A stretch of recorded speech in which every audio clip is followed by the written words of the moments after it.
Hola, soy Roger Sanchís y estoy en mi cuarto y último año de tesis doctoral. Trabajo en el grupo de investigación de materiales moleculares y mi proyecto se enmarca en el desarrollo de materiales híbridos que sean novedosos y nanoparticulados. Es decir, que el grupo de investigación es multidisciplinar.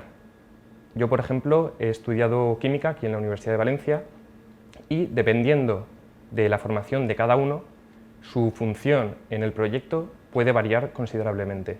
Mi tarea se centra en la elaboración y la implementación de nanopartículas de oro en materiales para aprovechar las propiedades intrínsecas del oro. Al reducir el tamaño del oro a la escala nanométrica, hay nuevas propiedades ópticas que aparecen y estas son de gran interés. Entonces intentamos aprovechar estas nuevas propiedades para que este material híbrido tenga nuevas características, nuevas propiedades y puedan emplearse en distintas áreas, como puede ser desde la catálisis, la electrónica molecular, por ejemplo. Cuando hablamos de escala nanométrica, tenemos que considerar que un metro es la unidad estándar utilizada en el sistema internacional. Cuando reducimos 1000 veces ese tamaño, entramos en el milímetro. Un milímetro es algo que podemos medir con una simple regla. Sin embargo, si reducimos ese milímetro 1000 veces más, entramos en un tamaño que es el del orden de las micras. Por ejemplo, los microbios entran en ese orden de magnitud. Sin embargo, ¿qué sucede si reducimos 1000 veces aún más ese tamaño? Ahí entramos en la escala nanométrica y es en ese mundo en el que estamos trabajando. Uno, cuando quiere iniciar una carrera investigadora, se siente un poco abrumado por el hecho de no saber qué investigar. Ve muchas líneas posibles y no sabe qué hacer, cuál escoger, ¿no? He de decir que ahí el director, en mi caso es Eugenio Coronado, y en general imagino todos los directores, saben la formación que tiene cada estudiante, sabe más o menos qué le puede interesar y a partir de ahí puede escoger una línea que encaje bien con el estudiante.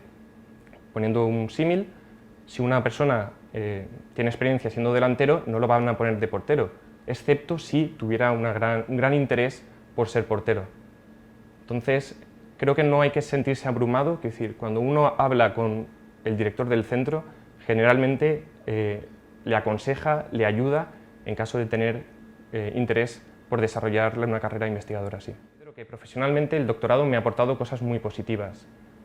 Por ejemplo, el saber o conocer cómo emplear técnicas de caracterización muy avanzadas como son las microscopías electrónicas para así poder visualizar las nanopartículas, porque hay que tener en cuenta que estamos en la escala nanométrica, pero también cosas como elaborar artículos científicos y defender esta línea de investigación en congresos científicos ante expertos. Por el lado más personal, he de decir que también hay cosas muy positivas que quiero destacar, como son el tener una gran motivación por aprender cosas nuevas, también el querer seguir avanzando ante nuevos retos y una gran satisfacción personal. En definitiva, yo pienso y considero que realizar una tesis doctoral es una gran experiencia y resulta apasionante, sí.